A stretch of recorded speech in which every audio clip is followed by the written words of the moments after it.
எங்கிருந்து நீ வந்தாயோ கோடீஸ்வரா, எங்கள் நெஞ்சினில் நிறைந்து நின்றாயே கோடீஸ்வரா. நிதம் எங்கள் நினைவுகள் உந்தன் அருளலையில் சங்கமம் கோடீஸ்வரா. இது எங்கள் ஆன்ம கீதம் அன்பே கோடீஸ்வரா.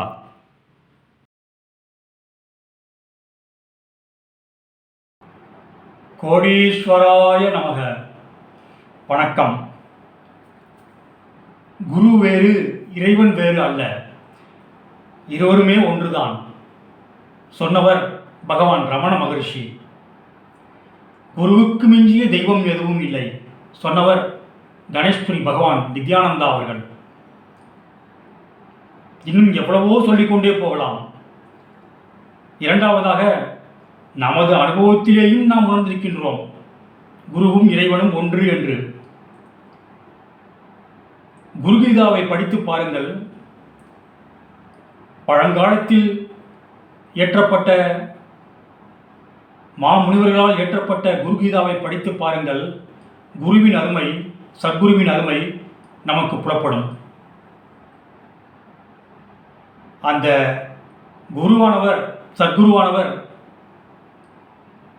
அவர் பின்னால் நாம் அடியெடுத்து வைத்தோமேயானால் சேர வேண்டிய இடத்திற்கு அவரே கூட்டி சென்று விடுவார். நம்ம விசாரித்து போகணுன்னா, சேர வேண்டிய இடம் எதுன்னு விசாரித்து போகணுன்னா இந்த ஜென்மம் முடிஞ்சிருங்க. இந்த ஜென்மம் முடிகிறதோடு இல்லை, அடுத்த ஜென்மம் எடுத்தாலும் நம்ம போக வேண்டிய இடத்தை அடைவோமாங்கிறது சந்தேகம்தான். அதுக்கு அடுத்த ஜென்மம் எடுத்தாலும் போக வேண்டிய இடத்தை அடைவோமா என்பது முற்றிலும் சந்தேகமே. அதுக்கு தாங்க நான் சொல்கிறேன், இந்த ஜென்மத்தில் நமக்கு கிடைச்ச சத்குரு இருக்கார் பாருங்க, அந்த ஞான வள்ளல் மூட்டை சுவாமி இருக்கார் பாருங்க, அவரவர்களுக்கு உள்ள சத்குரு இருப்பார்ல, அதே மாதிரி நமது ஞான வள்ளல் அந்த ஞானேஸ்வரன் மூட்டை சுவாமியை குருவாக அடைந்தவர்களும் இந்த உலகத்திலே எத்தனை பேர் இருக்கின்றார்கள். அத்தனை பேரும் அந்த சத்குருவை, அந்த ஞான வள்ளல் மூட்டை சுவாமியை, அந்த ஞான குருவை அவர் காட்டிய பாதையிலே அவருடன் பின்னோக்கி சென்று அடியெடுத்து வைத்தோமேயானால் சேர வேண்டிய டெஸ்டினேஷனை அடைஞ்சிடலாங்க. குரு உருவத்தில் இல்லையேன்னு கவலைப்பட வேண்டாம். அவரை நம்ம சில பேர் நீங்கள் அவரை நீங்கள் நேரடியாக தரிசனம் செய்யவில்லையே அப்படின்னு நீங்கள் கவலைப்பட வேண்டாம். அவருடைய சன்னதிக்கு சென்று ஒரு முறை அந்த சார்ஜை ஏற்றிட்டு அப்புறம் நீங்கள் வீட்டிலேயே இருந்து அந்த சத்குருவை நினைத்து நீங்கள் தியானமோ அல்லது ஒரு தொடர்ச்சியான அவருடைய நினைப்பிலே இருந்தீர்களேயானால் சேர வேண்டிய இடத்தை சீக்கிரமே அடைந்து விடலாம்.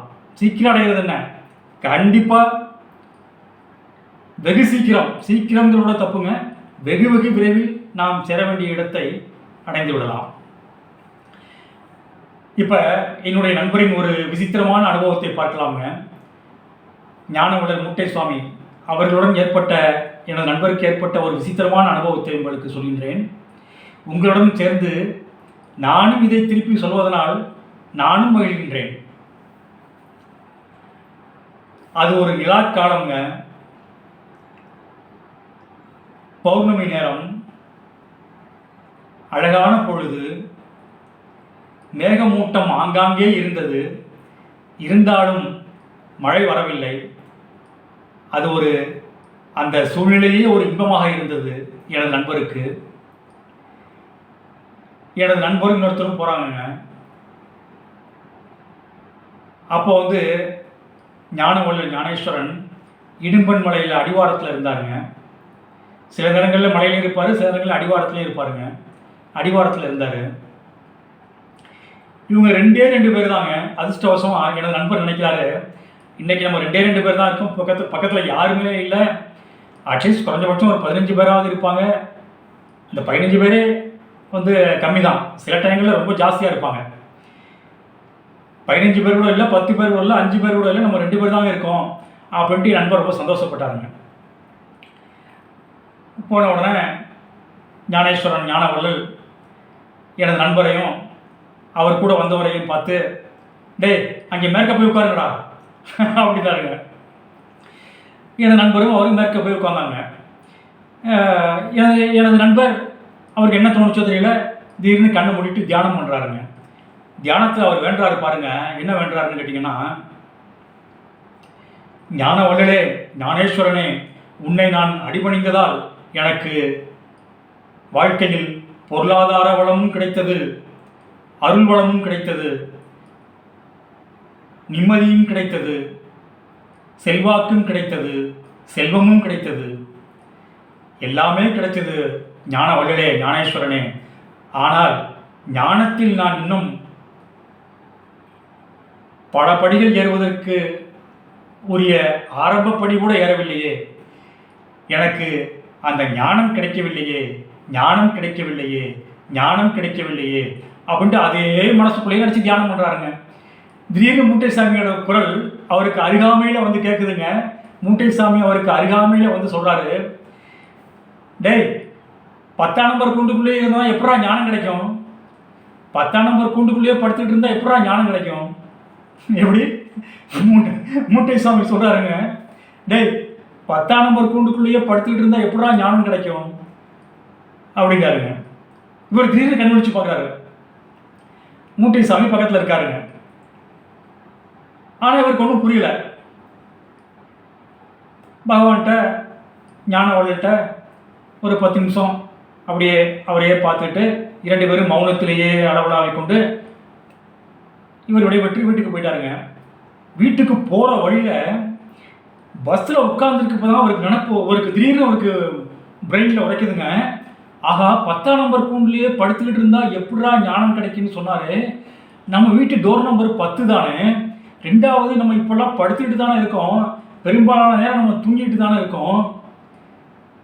நம்ம எதிர்க்கிறதும் வந்து சூரியன் உதிச்சு 4-5 மணி நேரம் கழிச்சு தான் எந்திரிக்கிறோம். 11 மணிக்கு தான்.